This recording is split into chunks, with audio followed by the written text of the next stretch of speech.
The New Orleans Saints didn't make headlines this offseason. They made moves that only smart teams make. While the rest of the league chased noise, the Saints rewired their identity from the inside out. They swapped out predictability for chaos, they ditched safe plays for creative fire, and with Kellen Moore now calling the shots, this team suddenly feels like a ticking time bomb. Nobody's paying attention. That's the dangerous part. This is the most unpredictable version of the Saints we've seen in years. It's not just a scheme change, it's a personnel shift that flips how they move the ball, manage downs, and build rhythm. Kamara isn't just a safety valve anymore. Chris Olave isn't just a deep threat. They've got two quarterbacks who move, a coordinator who attacks, and a roster full of players that finally fit the system instead of forcing it. If you're sleeping on the Saints, you're about to get blindsided. What nobody's talking about is how all of this quietly sets the stage for a complete offensive breakout. This system doesn't work with statues at quarterback, and now, for the first time in years, New Orleans has movement under center. The big question isn't if this offense explodes, it's who's going to pull the trigger. That's where it gets complicated. But before we get into that, hit that like and subscribe button for more Saints and all the NFL content. Let's aim for 350 likes on this video. Kellen Moore didn't walk into New Orleans to tear everything down. He walked in to unlock what was already there. And the crazy part? Most of the pieces were sitting in plain sight, just used the wrong way. Chris Olave was running empty routes with no rhythm. Juwan Johnson was vanishing in red zone sets. Kamara was stuck behind a line that couldn't create angles. Moore isn't changing the talent, he's reshaping the tempo. And now this offense looks faster, sharper, and finally built to survive in the modern NFL. The real change isn't in the playbook, it's in the intention. Motion isn't just window dressing anymore. It's used to force mismatches. Olave will now attack the middle of the field more often, while Kamara gets deployed in open space instead of being jammed into crowded lanes. Even the route tree feels different. Quicker breaks. Fewer deep prayers. It's an offense built on rhythm and efficiency, not chaos and desperation. And that's exactly why this unit might finally be able to hold its own against elite defenses. But here's where things get interesting. This system only works when the ball comes out fast, and the quarterback moves with it. Derek Carr played like a stop sign last year. In this scheme, that gets exposed fast. Everything changes when the quarterback can move. That's the one element the Saints never had under center last season, and now they've got two rookies who can do it. Tyler Shough and Spencer Rattler aren't just backups. They're pressure points. They stretch defenses before the snap and break them after. Shough, a rookie out of Texas Tech, showed legit dual-threat ability with 8.0 yards per carry on scrambles. Rattler, the former South Carolina standout, brings controlled aggression. He moves to create space, not chaos. Both offer a completely different dimension than Derek Carr, and that might force the coaching staff to make uncomfortable decisions early. This isn't about who throws the prettiest spiral. It's about who extends drives, who escapes a collapsing pocket, who forces linebackers to stay honest instead of dropping deep. In Kellen Moore's system, mobility isn't a luxury, it's a weapon. Last year, the Saints were a dead giveaway on third downs. Carr stayed in the pocket, defenses crashed the gaps, and nothing moved. That doesn't work anymore. The moment Rattler or Shough steps in, the entire playbook expands, and so does the pressure on defenses. And here's the twist. This QB battle isn't about talent. It's about timing. If either rookie looks even remotely comfortable in camp, Moore's hand might be forced. Because keeping a mobile weapon on the bench while your offense stalls? That's not development, that's sabotage. So now, the most unpredictable position in New Orleans might also be the one that decides how far this team goes. No team survives when they can't convert on third down. And last season, the Saints failed at it badly.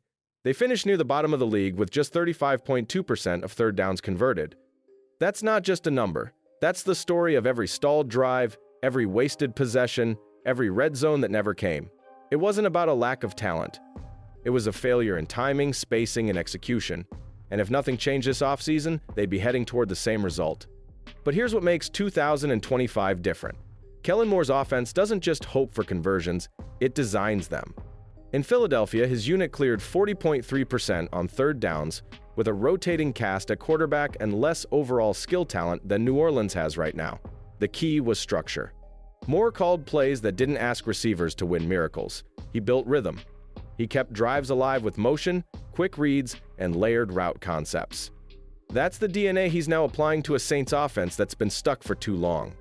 And if you think a 5% jump won't change anything, think again. One extra conversion every few drives flips time of possession.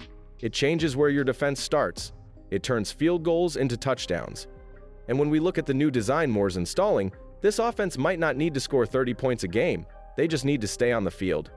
Defenses prepare for routes, reads, and pressure packages. What they can't prepare for is a quarterback turning a broken play into a first down with his legs. That's the hidden advantage Kellen Moore brought to Philly, and now he's bringing it to New Orleans. The Eagles didn't just pass on 3rd and long, they ran.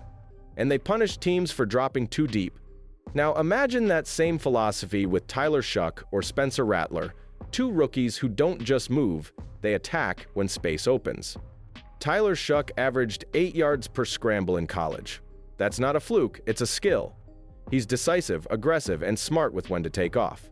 Rattler isn't far behind, posting 7 yards per scramble at South Carolina. These aren't panicked runs. They're calculated strikes that turn 3rd and 9 into fresh downs.